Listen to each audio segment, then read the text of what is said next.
A goal, Chris Billy, Huddersfield Town. The most famous goal of Chris Billy's life. Is this the moment for Lee Fowler? It is. Take your place in Division 2, Huddersfield Town. Ruby and Steve Simonson's boots now. He's missed. Steve Simonson clears the frame of the goal and collapses in a heap of tears. Huddersfield Town are promoted. Mustafa Schindler has a chance to write his name in Huddersfield Town legend. And he takes that chance!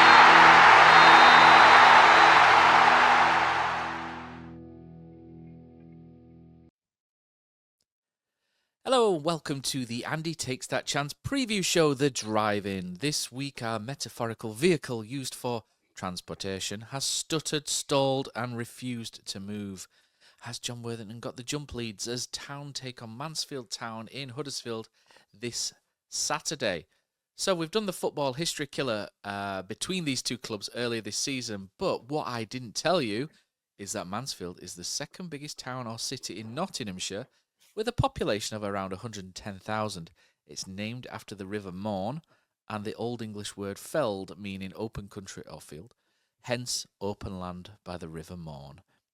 This has been previously disputed, though, Killer, however. The name of Mansfield has derived from its previous names.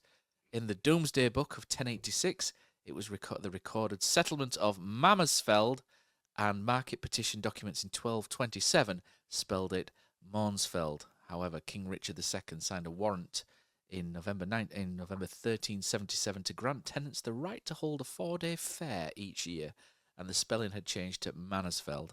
So you can't argue with a king, can you, even if he is slightly dyslexic. So that's enough history for you now. The question is, can Town consign their last two away games to history and bounce back? There's been no press conference today, or we've been thrown under the bus, as Killer said in the pre-recording.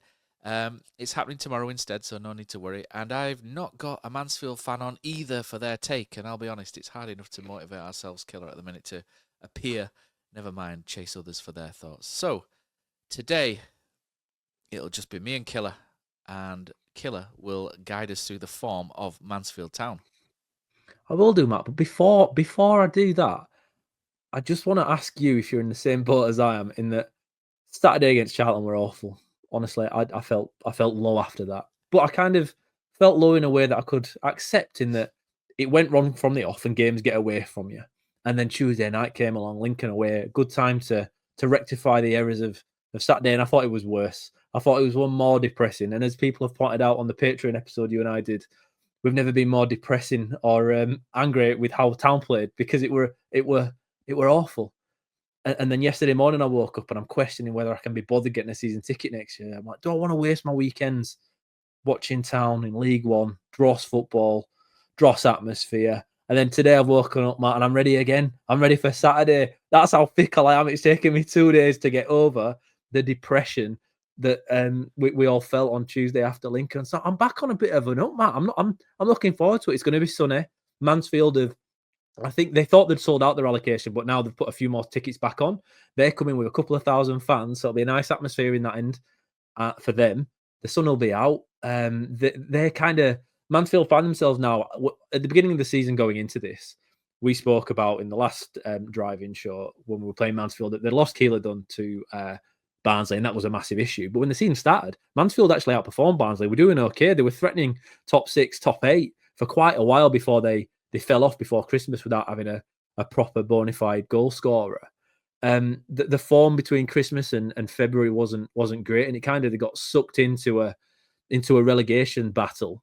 Yet in the last few weeks, they've picked up some decent enough results, and they find themselves now 17th and kind of safe without being definitely safe. So again, their fans are coming on Saturday with a bit of a carnival atmosphere. I think they're looking for a good time. And do you know what is funny here? They really don't like us, and they're out for a bit of revenge still over 2003-4. I don't think that's ever gone, has it, from the Mansfield fans? Just won't let it go, will they? It's no, well, they're still pretty angry about it, so there'll be a bubbly atmosphere, I think, at the weekend. They're just an average League One team, really. They're kind of solid. They're not playing a particularly other than they sometimes utilise wing backs, which we saw last time out with Lucas Akins having a horrific day, if you remember, on that right hand side when we were playing as a wing back there. But away from home, they've been absolutely awful up until the last game, Matt. But that gives me a little bit of positivity also. They beat Bristol Rovers away from home 2-1.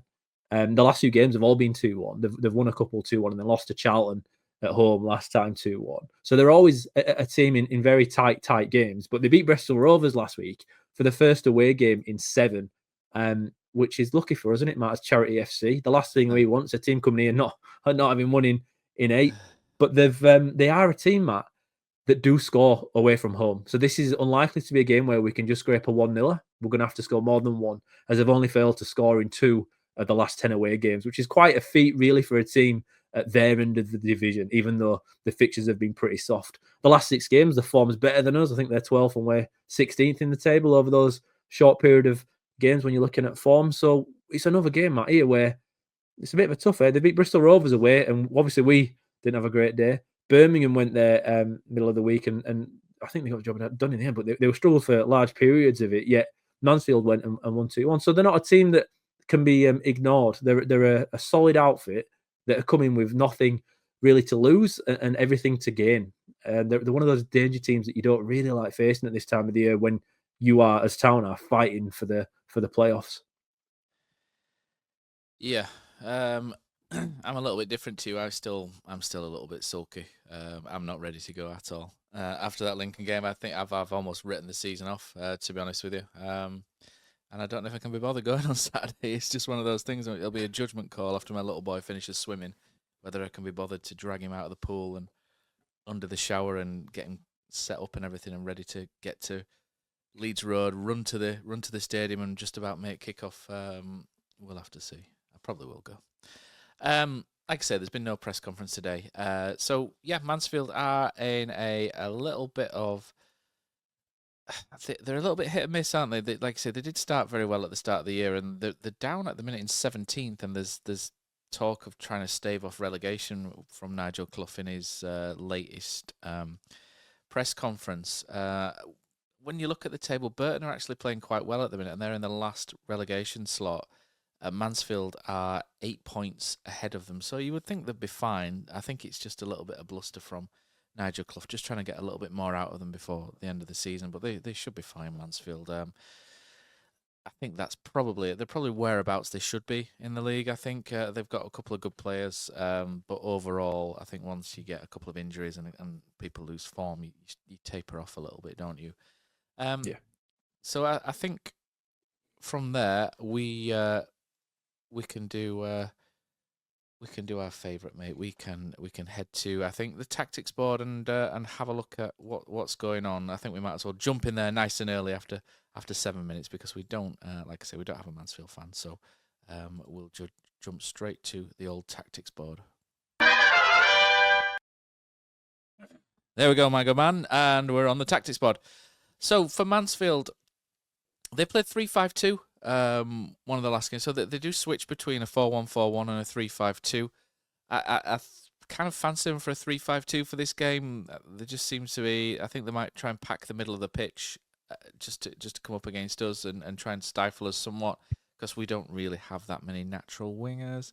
So I imagine they'll go with that 3-5-2 that I've got set out in front of me here. So if you're listening, I will do my best to guide you through what I think they will do. So they lost to Charlton, didn't they, in midweek last time out? It was a close game, 2-1. Charlton just come away with it at the end. Tyrese Tupac Shakur Campbell with the winner once again. Killer's laughing, but that is his middle You love name. him, Matt. You just want him. You want him here, don't you? You'd have him. You'd have him at Town in a second just for his name I would, alone, yeah, he's a even very though good player. Yeah, I'd absolutely have him. Yeah, he's decent. So the last time they went away at Bristol Rovers and won, they played a 4-1-4-1 against Charlton, a team in the top 6 and in decent form. They've gone different, and they've gone with that 3-5-2, which, looking at their team, they look like they've had a couple of injuries. So I've looked at their press conference today, and the team news for Mansfield is their right back, Elliot Hewitt, ex-Chesterfield player. He was really good on Football Manager about 15 years ago as a youngster. He was absent against Charlton because he got a knock against Bristol Rovers. He'll be assessed which means that he may play. George Maris, midfielder, returned to light training, but he's unlikely to play. Still got an Achilles tweak. Stephen Quinn, he's still going. Stephen Quinn, 39 years old. He missed the game against Charlton as well. I looked at the team against Charlton. They look like they've had a good rotation here. They've got players out of place all over the place. So, Stephen Quinn picked up a knock as well. He's going to be evaluated, so he's touch and go. And the striker, Dom Dwyer, as well. It was precautionary. He was left out against Charlton, so he should be back for this weekend. So they've got a couple of bits and pieces there of Charlton. So if we look at their team, it will be in goal will be the man who tried to murder Josh Koroma in the reverse fixture in the wind, Christy Pym. He'll be there. Oshalaja is probably their best centre back. Adedeji Oshalaja. He's been looking quite decent when I look through his statistics throughout the season. He's 32 years old, so he's no spring chicken, but he's probably a good age for a centre back. So his rating on FotMob is actually pretty good. He's a +7 rating in terms of passing. He's a little bit more direct with his passing, but he's hit over 100 accurate long balls this year, which is probably more than we've done. In terms of possession, a lot of touches, a lot of tackles that he's won. Wins more than 50% of his tackles, and his aerial duels, he wins 72%, which isn't bad. 67% of duels overall. He's not bad, to be fair. As far as League One defenders go, he's a little bit Neil Trotman-y in some ways. Just that the sort of big sort of defender who just kind of he's good at getting in the way of things and wins his fair share of duels. Just a bit of a throwback for. I love Neil Trotman. He hated him. He were awful on floor, Matt. But remember we played Norwich. We played Norwich at home, and is that when when we had Cowshed Loyal in the NSL? Was that year? Yes, because I was. Yes, in it was. Yeah. Well, so was I. I remember playing Norwich at home. I think at one point, I think it was Norwich, and the game started. And it was about 20 headers in a row between Trotman heading it forward and Norwich heading it back. And then Trotman heading it forward and Norwich heading it back. And again, just one of those little nuggets of memory I've got, Matt, from Neil Trotman. I loved him. I loved it. The enigma Neil Trotman. No, didn't like him at all. I thought he was an absolute clogger. But there we go. I'd love to do an interview with him, though. Probably a lot of fun. But yeah, he had a microphone. Yeah. So they've got a back three. So Oshalaja will play. Cargill, Bailey Cargill. He's been around for a while, 29 years of age. He's the other defender who's pretty decent for Mansfield. And the last time they played a back three, Jordan Bowery played as a right centre back, and he's getting further. He's 33 now. He's Bowery. I remember us playing Cheltenham. Sorry, not Cheltenham. Chesterfield in the League Cup. And I think he came on against us for I keep saying Cheltenham, for Chesterfield, and he absolutely ran rings around us that day. I think it was about 2014. I think Mark Lillis might have been the manager at the time temporarily, and he had a really good game. I think we won something like 5-4 or something, really random. I think John Stead scored, and that I remember that day I did a match report for something, and I referred to him as Stead Rahimovic because he was really good that day. Naki Wells scored as well. I think Naki had a decent game, so it was pretty good. I think Adam Hamill was doing his bit down the wing and stuff like that. So but Jordan Bowery caught the eye that day as a striker. Came on as a striker and looked decent. And ever since then, he's kind of moved to right midfield, right back, and now he's at centre back, sort of right-sided centre back. So he's slowly working his way back to goalkeeper at the minute. Is Jordan Bowery. So he's been playing there, but he's not a first choice. So I imagine Aidan Flint's been on the bench recently. I'm not sure why, but if I was Nigel Clough, I would be putting Aidan Flint in the middle, especially with the way Town are just smashing the ball forward at the minute. You would put Aidan Flint in the middle, all 7'5" of him, and then just eat Joe Taylor alive, wouldn't you? In terms of if anything goes forward, and just have Oshalaja and Cargill quite narrow, and then because they're not slow. But anyway, I think that'll be the back three.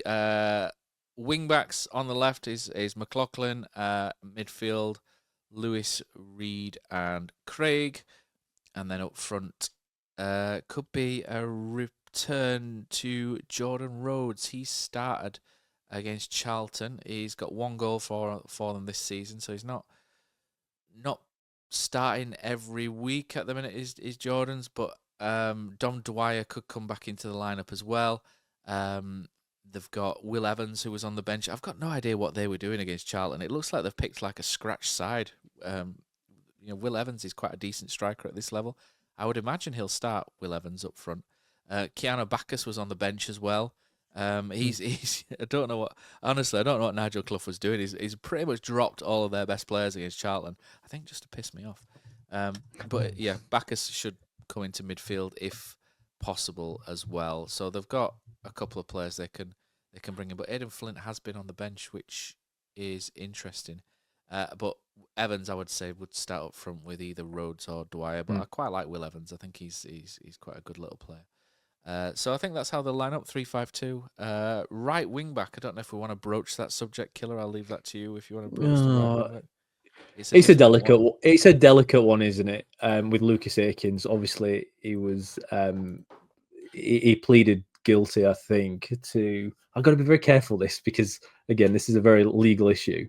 But there was an incident in Huddersfield a couple of years ago, 3 years ago, where there was a cyclist killed, and Lucas Akins was in court for it not long ago. He's pleaded guilty to a charge which isn't murder or anything like that, but it claims some sort of fault, and now he's awaiting sentencing for it. So it's a little bit, for me, I don't.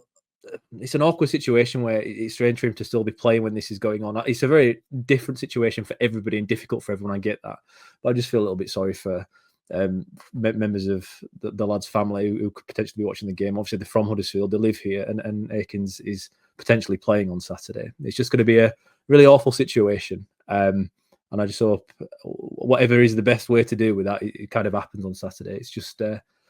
It's a very tough one, Matt. Not one I can remember having to talk about before when it comes to a football game. No. Well, it was a long time ago. There was Lee Hughes, but I think that was a very different situation, wasn't it? To it. But yeah, so that's the Mansfield team. Huddersfield, I think John Worthington's found out quite quickly that the back four's not the silver bullet that maybe he hoped it would be. Excuse me. The squad has been built for a 3-5-2, hasn't it, really? So when you play a back four, it does have its difficulties. Town have been horrendous in possession the last two away games.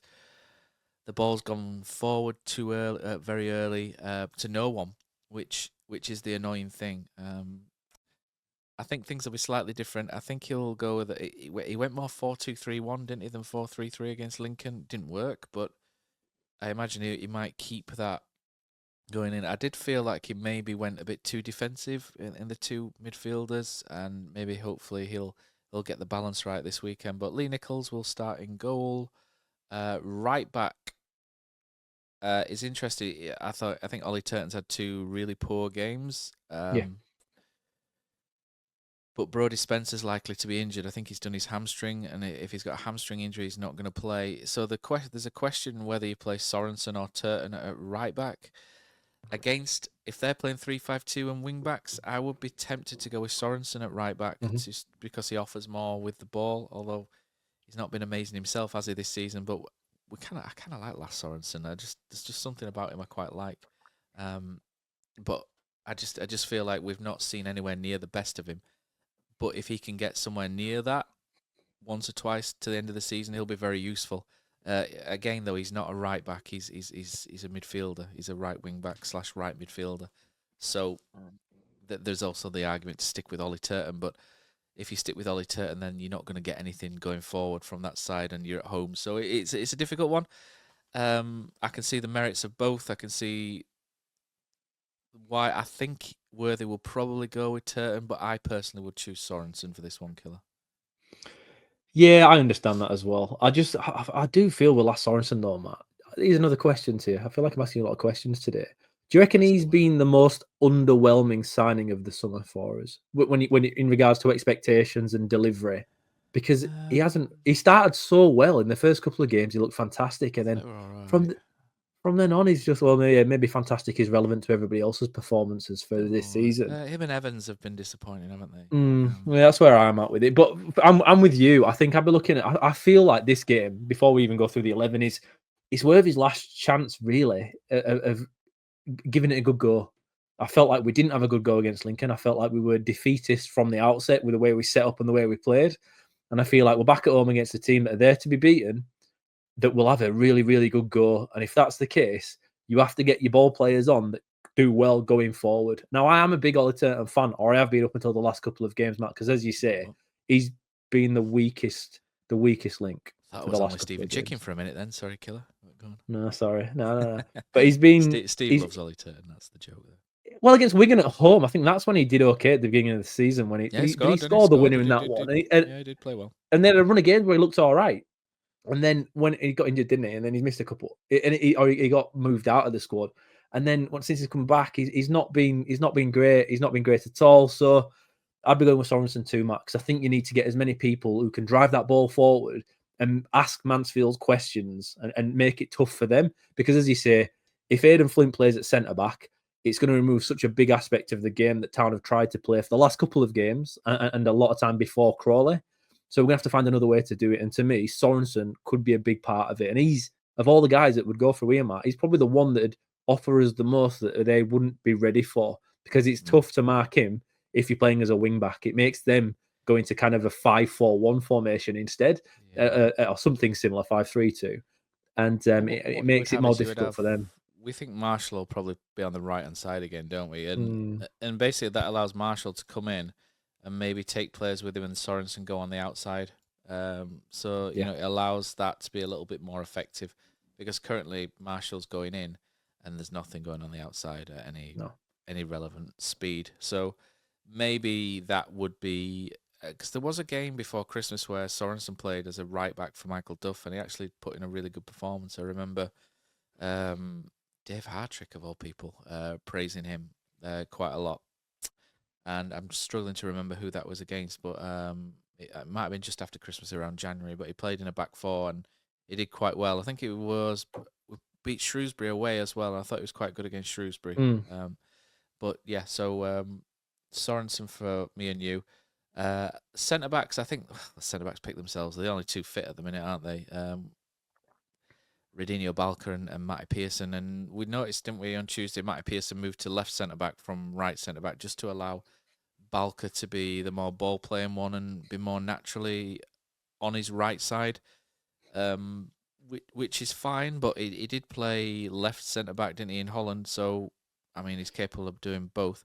But I think we'll go with Balker and Pearson again. Left back's interesting because Brodie Spencer, if he's injured, it's obviously Josh Ruffles. But the problem I've got at the minute is we've got a number of players who are just... I'm not saying this is Josh Ruffles. He's one of them, because I think Josh Ruffles is actually one of the decent people in the squad and a good professional. But there are a lot of players, and Cozzy's broached this, hasn't he, several times. There's a lot of players out of contract in the summer who are not going to be renewed.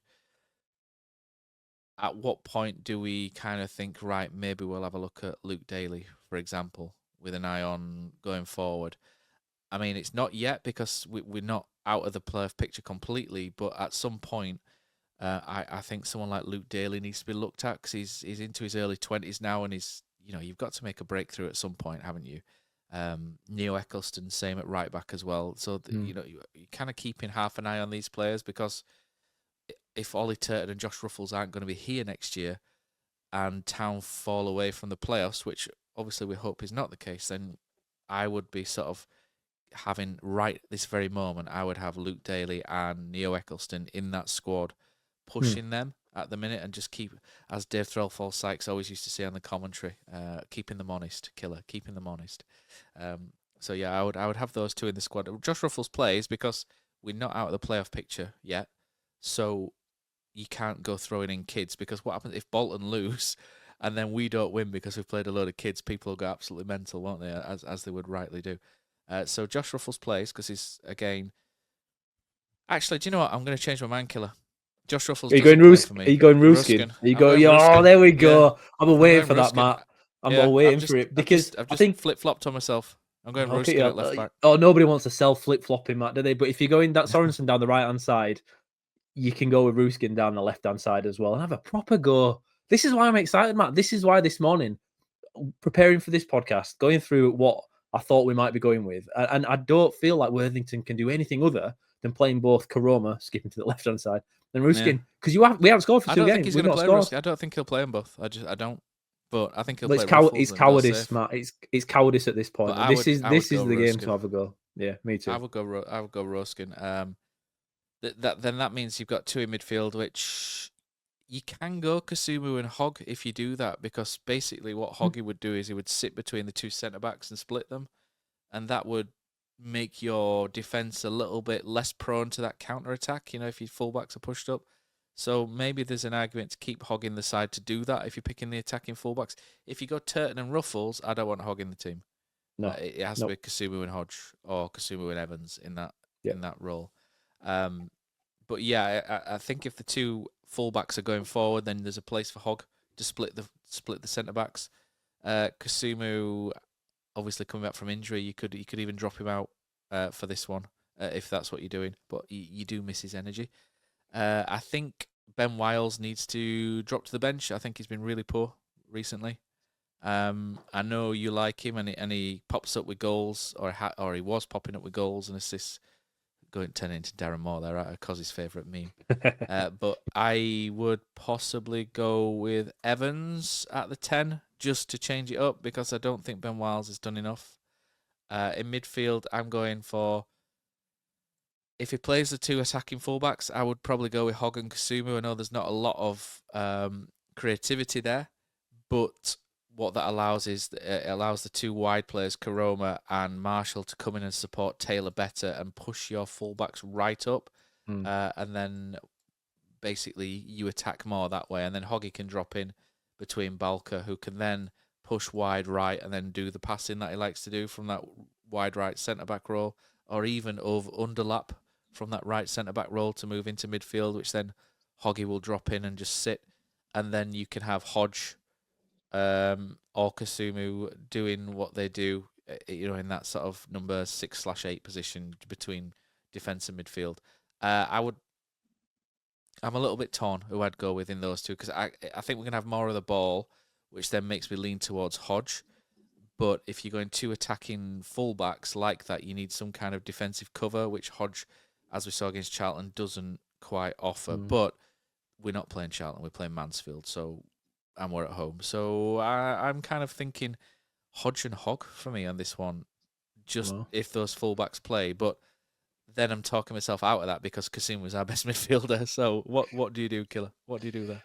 I go Kasumu and Hogg. I think, again, Worthington, back to basics. We need a reset, a softer reset 3 games in. We didn't think we'd need that after Crawley, but we do. And I think when that happens, you play your best midfielders. And for me, that's Kasumu, box to box in. Absolutely. He brings an impetus that nobody else can bring. He kind of controls the tempo better than everybody else. But he's not fantastic. He's not Aaron Moy at it. No, he's not. But he's better than everybody else we have. Johnny Hogg, like you say, Matt, he can sit in at centre-back. He reads the game well, even though he struggles turning around too much at the moment. He's fine dropping into a centre-back position, so the full-backs can crack on.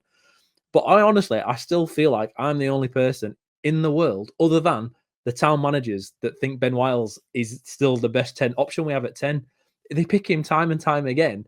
And for me, Matt, he's getting the Radoni treatment. And now fans hated Jack Radoni. Yet you'd watch him and he was everywhere. And yes, it didn't work every time, but he's absolutely everywhere. He covers every blade of grass on that pitch. And that is something Ben Wiles does as well, right? You can question that his positioning wasn't great for the goal the other day. It was awful. And he makes absolute mistakes, Matt. But you compare that to Evans, also played in most of these games, and he doesn't do anything. He does nothing. So I feel like you're penalising. There's a Chirua option, isn't there, that can play there as well, which might not be a bad idea. That is more of an option than Evans for me, because Evans has been a massive letdown this year. Look at you flip-flopping twice, Matt. I'm all over the place. All over I'm all over the place. You're rattled like the club are, Matt, for losing a couple of games in a row. Look at you go. I'm going Chirua. No, that's fair. That I'd understand. I'd understand that because you're trying something different, absolutely. But again, Matt, every goal against Crawley Wiles has some sort of play in it. Against Lincoln, nothing. Okay, fair enough. But I just feel like he's the only guy that keeps busy. His distribution's not great. His crossing's not fantastic. He doesn't do it well enough. And like you got frustrated the other night where he could have switched it really quickly, I think, and he didn't do it in time. And that's what he does. He's slow at thought sometimes. but he's always there, and I just don't feel like we've got anybody else that can do it at Do you all. think Ben Wells is a little bit jaded because he's the one who's had to play while everyone else has been injured, Absolutely, and he's played all yeah. season? I just think he's mentally and physically. I'm not saying he's rubbish. I just think mentally and physically, he just needs a bit of a prolonged spell on the bench. But Well, there's no we've not been able to competition. do it. We've not been able No. to do it because everyone else has been crocked or absolutely gash. So I like I said, I'll go Chirua because I just feel like Ben Wiles needs a few games out. I mean, I'd put him back in at some point. Don't get me wrong, because he can do stuff. But from a stats point of view, with Ben Wiles, he was on fire. Goals and assists, goals and assists, because his favourite thing. But he's got, just looking now, he's got 1, 2, 3. If we look at Ben Wiles in the league, 5, 6, 7, 8, 9, 10. It's 10 games ago since he last got an assist, and that's. Oh yeah, but Matt, against Crawley, there was loads of balls that he got assists from. He's got one goal contribution in 20 games. That's nonsense, though, right? Because he played Marshall it's and crap. Marshall hit the post, and Taylor scored after, and the own goal came from that. So you can have the ball for the assist for somebody else. So I'm not having that no goal involvement for 20 games. I refuse to accept He's that. got one goal involvement. One goal involvement. One. Okay. But no, he's not been great. And when I'm saying he's the best that we have, I'm not saying he's a 7, 8 out of 10 player. He's not. He's just the most consistent player we have at 6 out of 10 this season, because you've got games where Evans does nothing at all. At least Wiles tries and may get it wrong, and he has the last couple of games. And that's why I understand the potential of Chirua coming in for the game, because he made a mess on who did he the pass against Crawley, didn't he? He gave the goal away at the end where it was a bit of a sloppy pass. I can't remember who was it. I can't remember. Was it Eccleston? He played somebody in short and it didn't work out. It was Eccleston. And then obviously against Lincoln, he did not follow his marker one bit for the corner. And even though it's Balker's fault for an awful run at the front post, Wiles should have been in a better position at the back. And these individual mistakes are now creeping into his game that weren't there earlier on. I do think he's jaded. I've just been really disappointed with Evans. So I can't sit here and say I'd play him over Wiles, because at no point throughout this season, other than in brief moments, have I thought he's the better player. He's been really, really missing, I think, in most games. Before Christmas, Ben Wiles put that great ball in for Hellick, didn't he? It was a great ball. He had 10 goal contributions in 22 games, which is good for anyone. And since then, it's 1 in 20. So you can kind of see the fall off. And even when you go on FootMob and you look at the chance creation, he was Town's, out and out chance creator as well, was Ben Wiles before Christmas, and now he'll still be there. Now if I look at Town stats, I can bring them up very, very quickly on FootMob, and you scroll down to our big chances created, and Ben Wiles, it's actually been caught up by Callum Marshall. Chances created, Ben Wiles. Wow. This is really shy, actually. So Ben Wiles, chances created 75, but the thing with this is I think it counts pretty much virtually every corner that he puts in as well. So he's on chance creation 75. Callum Marshall's second with 38, and unfortunately he can't quite go back too far. But you can do big chances created, and Ben Wiles has created 11 big chances this season, 4 assists. It doesn't do it on a game-by-game basis, unfortunately. Callum Marshall's 10. So Callum Marshall has caught him up recently as well with chance creation. And to be fair, low-key, Callum Marshall's making a late run, isn't he, for Player of the Season? Absolutely. When you look at Town's Player of the Season, nobody really deserves it based on the form to date. I think Kasumu had a great spell at one point, but he's been injured since the turn of the year. The only one who's really played every week, apart from when he got that sternum injury against Mansfield and then missed the Bolton game in the Virtue Trophy, is Callum Marshall. And even then, I don't think Callum Marshall's been amazing, really. He's been okay, I think. I quite like him. I like his energy. I don't think we've used him brilliantly for the majority of the season, but he's our top goal scorer as well, 9 league goals. So, if he gets a couple more, then maybe you'll be looking at that and thinking, do you know what? He's in the shout, isn't he? I mean, Mikael Miller would probably be the player of the year if he came back and played like he did earlier in the season, and he's missed almost like 6 months, but at this point, isn't it? But anyway, we're digressing a little bit from there. So Town, we both think 4-2-3-1, don't we? Yeah.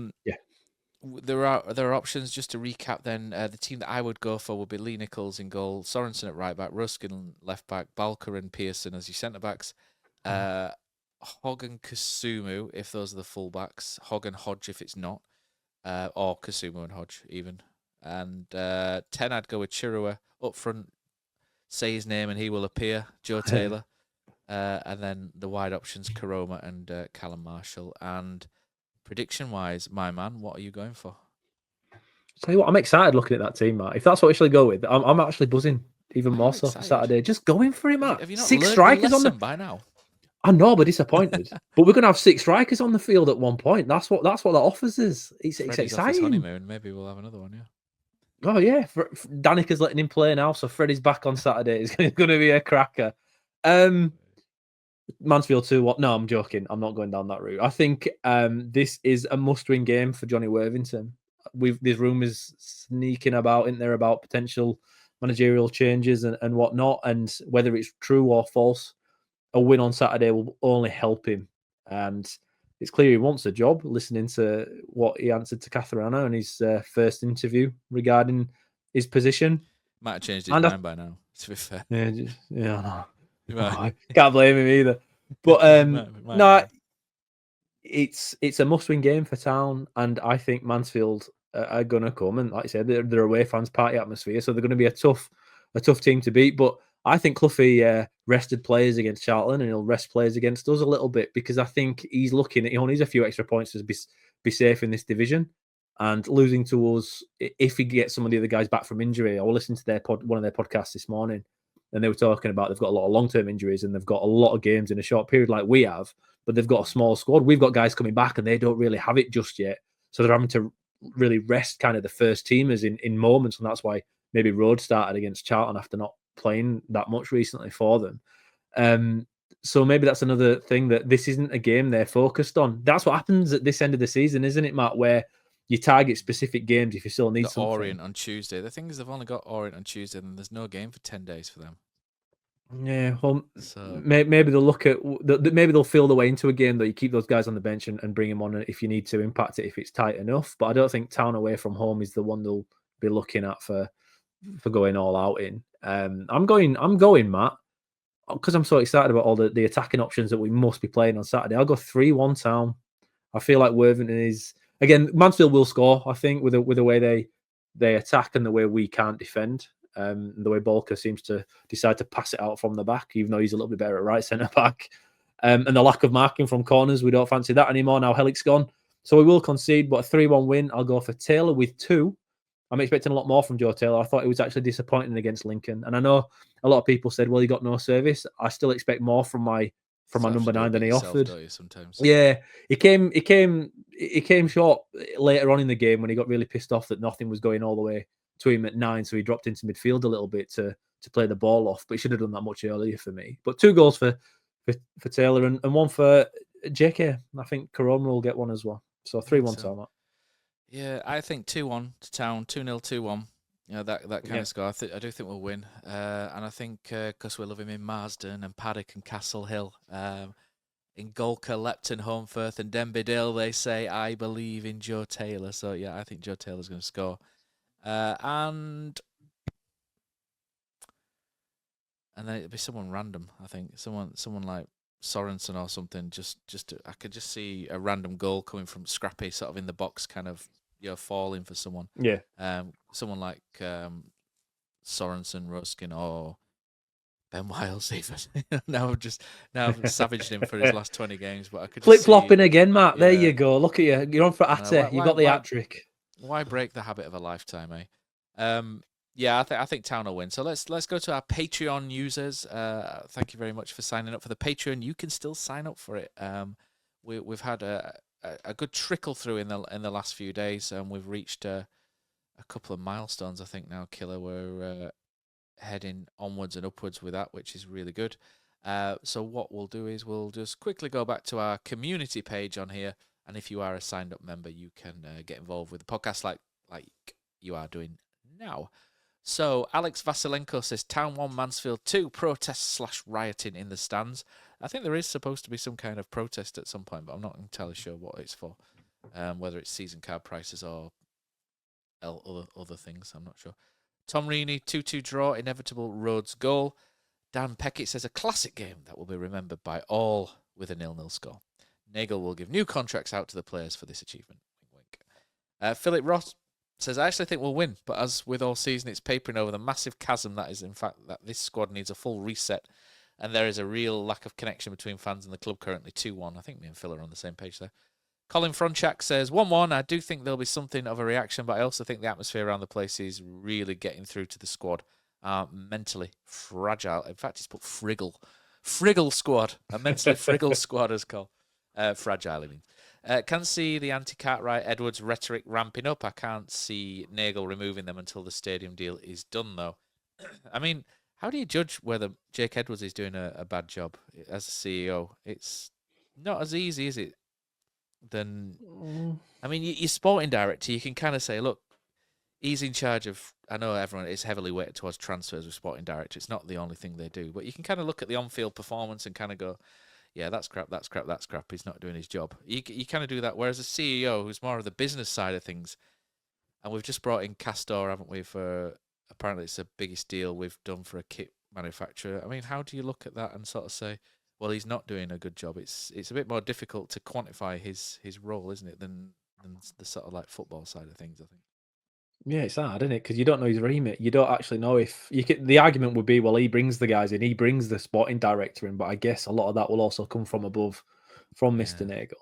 But I tell you, if you go through 84 managers before your sporting director's questioned, you got to go through 84 of them before your CEO's questioned anyway on the football side of it. Surely that's just a logical way to look at it.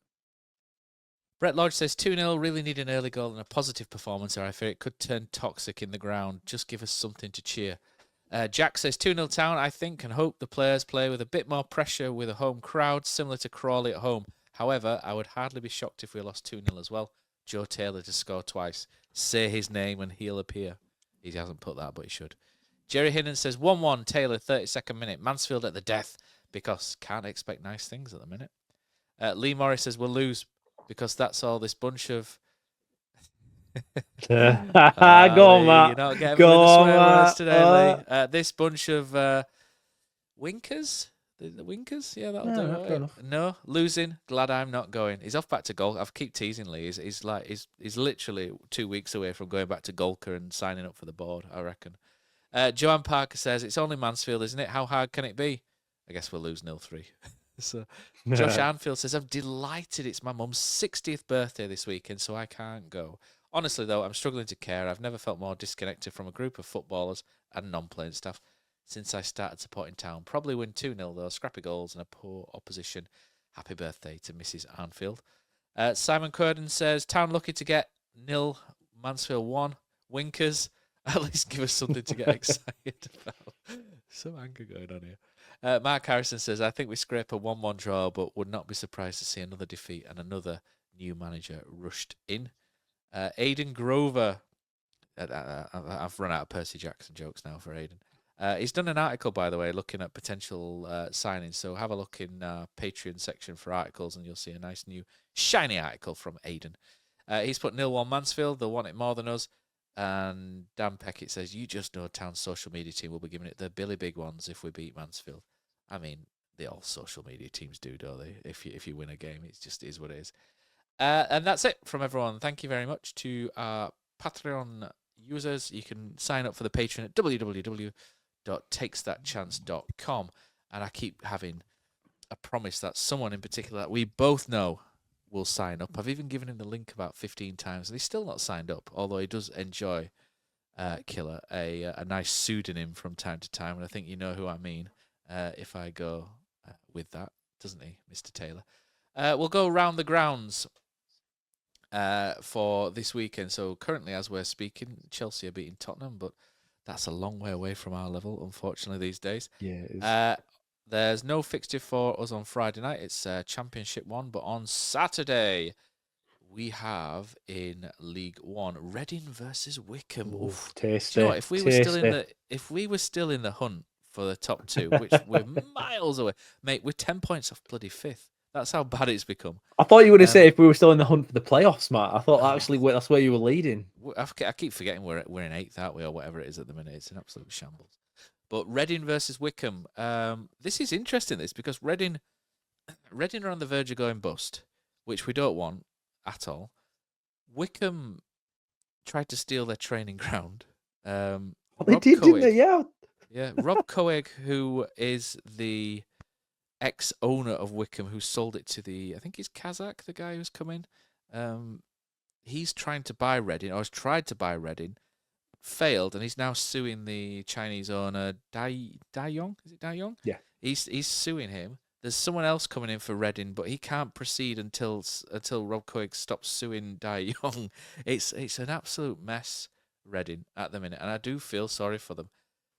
But the 6th, or are they 6th or 7th at the minute? They're right on the edge. I think Bolton's last-minute win might have taken them in, but they're right on the cusp here. And you got to be honest, this is an amazing season from Reading, because I look at their team, it's not good. The midfield's decent. Me and you love Lewis Wing, don't we? We like Lewis Wing. We like Charlie Savage. Harvey Nibbs has got the legs, runs up and down all day. They did have Sam Smith at one point, and the young Kiwi centre-back's very good.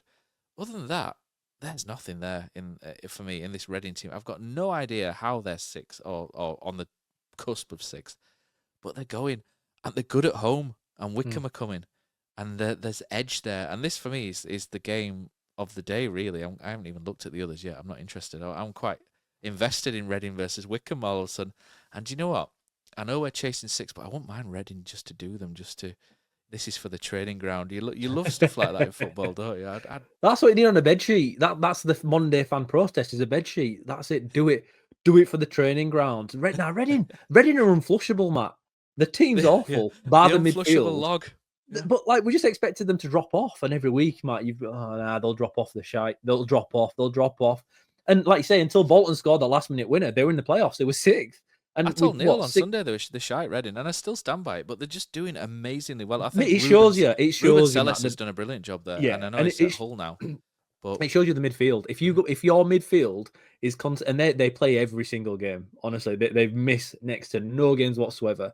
And when your midfield is as strong as that, and when you've got a striker like Sam Smith, obviously they're doing it without him at the moment. As long as they're doing it without him now, but he's doing all right. But it's brought them the belief, Matt, up until the point where he's left, where they can actually compete. People didn't expect them to be anywhere near the playoffs. Yet here they are. I had them about 18th, 19th. I think you had them quite high. You had them about 8th. I had them in the playoffs, Matt. I think I had them in the playoffs, but I didn't want to drop that one in there. But on paper, bar the midfield, they're pretty awful, other than Smith before he left. But yet they just win. They just win when it matters, because they're, like you say, Matt, their home form's fantastic. And that is an absolutely fantastic game. I mean, the quality won't be great. The quality won't be fantastic. I think we'll call it. It is a slobber knocker. Do you know what? That is a perfect description for a League One game between Reading and Wycombe. It's a slobber knocker. An absolute slobber knocker. I don't even know what a slobber knocker is, to be honest with you. You look at Reading's team, Joel Pereira in goal, and everyone looks at Joel Pereira and just goes, "Nah, he's crap," don't they? But he's not, is he? For Reading, he's all right. He's kind of like found a little bit of form, and they've got Yeardham's come back. Andy Yeardham, the old former Barnsley right back, who we almost signed, didn't we, when we went up to the Premier League? We almost brought him in as our backup right back, didn't we, instead of Hildred to Tommy Smith. And they got the young left back, haven't they, who's doing quite well. They got Kelvin Abrafa in there at the minute. I'm just trying to look at their centre back. It's not Michael Stickland. He's a youngster coming through, isn't he? I'm trying to find the stats on the centre back, because he didn't play last time out, I don't think. But he's Forest have signed him and loaned him back, and he came from LA Galaxy's academy. And he's they've got Tom Carroll in midfield. Where have they got Tom Carroll from? That's interesting. But they've the squad itself just isn't massive. They've got Harley Dean as well, who's not really playing much. But yeah, Tyler Binden, that's his name. They sold him to it. They've got him through it. Like, I think he's 20. He's 20 now, but he was like 18, 19, and they've blooded him. They've had to. They've got a young left back as well who's been playing. 17-year-old who's been playing as well. and they're having to like blood these players through. Andre Garcia, I think the left back is. So and Binden's come from like LA Galaxy's academy to come to England. I've got no idea how they got a work permit for him, to be honest. And now he's like New Zealand international, 20 years old, multi-million-pound move to Nottingham Forest, and they've loaned him back for the rest of the season. And honestly, he's quality. He's a quality centre-back. He's Tyler Binden. And this all of a sudden has turned into a Reading versus Wycombe preview. I'm very aware of that. And we've been going for almost an hour now after struggling in the first 20 minutes. But that, to me, I think that's a great game. We'll move on because we've spent more time talking about Reading versus Wycombe. Wrexham Burton. Wrexham flagged a little bit. I still don't think they're amazing, but they're going to get over the line in second, aren't they? They'll beat Burton. Yeah. Birmingham versus Barnsley. I won't do my Brummie accent because it curls your toes a little bit. But Birmingham will probably win that as they head towards 115 points or whatever it is they're going to get this season. Definitely HMS Pistol League, isn't it? That's the epitome of that. Bolton versus Bristol Rovers. There's the potential here for a slight banana skin because Bristol Rovers are now 5th bottom and they've had 1 or 2 all right results. They did all right against Birmingham, didn't they, recently, I think? But you expect Bolton to win this, but I don't think it's a foregone conclusion, what I'm trying to say with this. I think Bristol Rovers have still got some legs in them, so if Town win, then Bolton, keep up the pressure on Bolton because they could crack at this one. It's certainly not the foregone conclusion. Charlton versus Lincoln. Charlton are absolutely on fire. Charlton. Yeah. Do you know what? You look at Charlton, and if Wrexham have another wobble, Charlton could really push for second. You look at the table. Charlton are just generally not far off now. They're on a real run. Even when they lost against Peterborough, they were the better side. They lost like 3-0 or something. But 3-0, but they battered them. Yeah, but they battered Peterborough. Amazing. But Charlton are now 72 points. So 6 points off Wycombe. 6 points off Wrexham with 6 games left. 3 points off Wycombe. I think Charlton are coming third. I'll be honest. I think Charlton, after I predicted them to come 6th last week, I've completely changed my mind after seeing them. Not in the flesh, but on iFollow. I think Charlton are better than I thought they were. They've just got a really solid feel to them. You look at the team and you don't see as many holes with it. You just see 2 solid DMs who can pass a ball if they have to. But they're just really solid. The centre backs, Lloyd Jones next to Gillespie, you just think that's quite hard to get past. 2 fullbacks aren't amazing, but again they've got a little bit of pace and they're good and they sit in position. And then you've got Matty Godden who can score goals, experienced striker, and you've got Tupac Shakur on the left wing. I've forgotten his name. It's Tyrese Campbell. Tyrese Campbell. I can just remember Tupac Shakur because it's so amazing. But he's on fire. He's the best player in the league at the minute. He's just absolutely rinsing people. He's only 21 and they've absolutely struck gold of Charlton there. And do you want to playoff teams that get promoted get young players from their academy, all of a sudden break through. You look at Town, Jack Hunt broke through, didn't he? And really helped us down that right hand side. At that time, Smithies came through. It happens. Wrexham have got competition. Exeter, Stockport. Stockport are on fire as well. Stockport are in really, really good form. They're going to be really difficult to beat in the playoffs. I think they're practically booked their place now. Town, Mansfield, we know about. Leyton Orient versus Wigan. Orient haven't given it up. They've won recently as well. They're probably the outsider for the playoffs with ourselves at the minute. Peterborough, Northampton, another derby down there for Peterborough. Interesting. They're starting to kick in now, Peterborough, and like we said last week, they're starting to look like they might be promising for next season. Rotherham, Blackpool, they've done away with Steve Evans, haven't they, Rotherham? Paul Warne has been rumoured to be going back, and then all of a sudden he's linked with us as well. And do you know what? I think Paul Warne, if it was a straight choice between us and Rotherham, I'm pretty confident that Paul Warne would pick us because it's different. I know he's an ex-Rotherham player. I know he's been there before. But I just think we offer something a little bit different to what he's used to at Rotherham, and I think he'd quite like the challenge. Plus, I've seen someone who knows him put something on Twitter saying he'd love to manage us. But other than that, whether that's true, I can't quite verify that. Shrewsbury, Cambridge, and Stevenage, Crawley sort of bring that up. And then in League Two, there's a Walsall versus Port Vale game, which is quite important in the top 3 because Walsall, after looking invincible all season, lost Nathan Lowe, didn't they, in the January window. He went back to Stoke, and they are falling slowly, and they could fall out of the top 3 at some point. They were winning the league by miles, and they could fall out. And Port Vale, under the Erminator, have kind of come back, and all of a sudden they're back in the top 3 after beating Bradford City. So it's really interesting. AFC Wimbledon as well, looking at it. Bradford play Crewe, and Crewe are actually quite a tricky side and have been really, really difficult for a lot of top sides in the league to beat. And Crewe are in the playoffs themselves, and Doncaster will be, where are they? Down here somewhere. Not quite listed, but Donny, I think, have got a game in hand, and they can. Oh no, they're there against Cheltenham at 12:30. So if Doncaster get off to a win at 12:30, then what would happen is that they would immediately jump up into the top 3. So we're looking at next season. I know it's negative how we were looking at it. So Doncaster would jump up to 70 points and be joint with Bradford and Port Vale, and 2 points behind Walsall. So League 2 starting to look interesting for teams that potentially we might play next season. And to be honest, I'm only looking at it because I don't really want to play Bradford City next season. I could do without that shit. So so we're hoping Doncaster and Port Vale and AFC Wimbledon start picking up points, because I can't do with them getting all excited, mate. It's just, I can't be bothered with it. It's just lots of noise and not enough substance. It's just, go away, go back to where you belong. Anyway, I think that's all we've got time for, because we've been going on for an hour. I don't know how we've managed an hour. How have we done this? And to be honest, if you've still sat with us all the way through this, I'm absolutely amazed, because it's probably been a bit boring at points, especially when we went on Wycombe and Reading for like 25 minutes. But there we go. So I'm looking forward to that more than I'm Town now. But anyway, mate, I think we should end this because we've gone over our lot of time. Any last words? No, it's just, you know what, Matt? I just did want to jump in, right? It's an absolute shitter, because we were looking at the playoff race not long back, right? And obviously we had Birmingham and Wrexham and Wycombe fighting for the top 2. Everyone accepted that.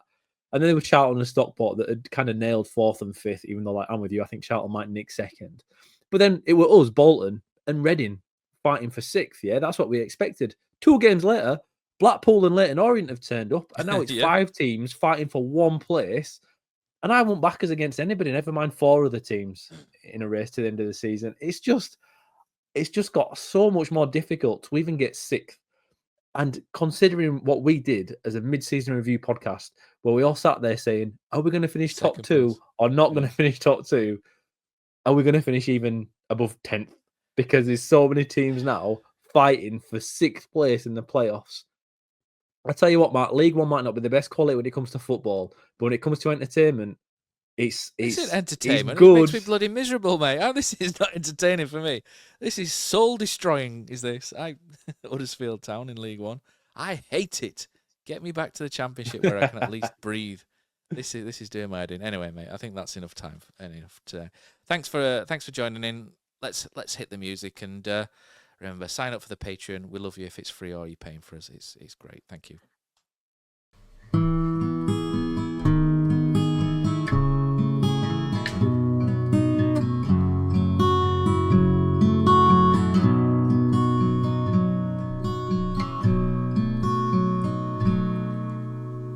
There's a team that is dear to its followers.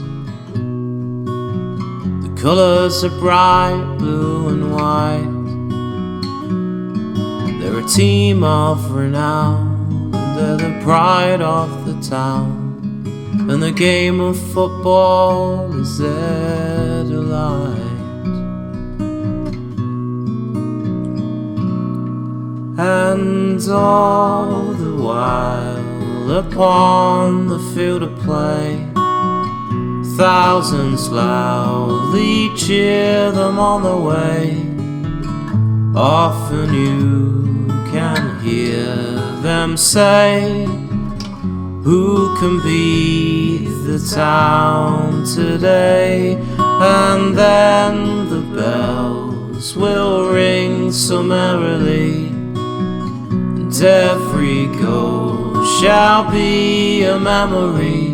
So town, play up and bring that cup back to Huddersfield. So town, play up and bring the cup back to Huddersfield.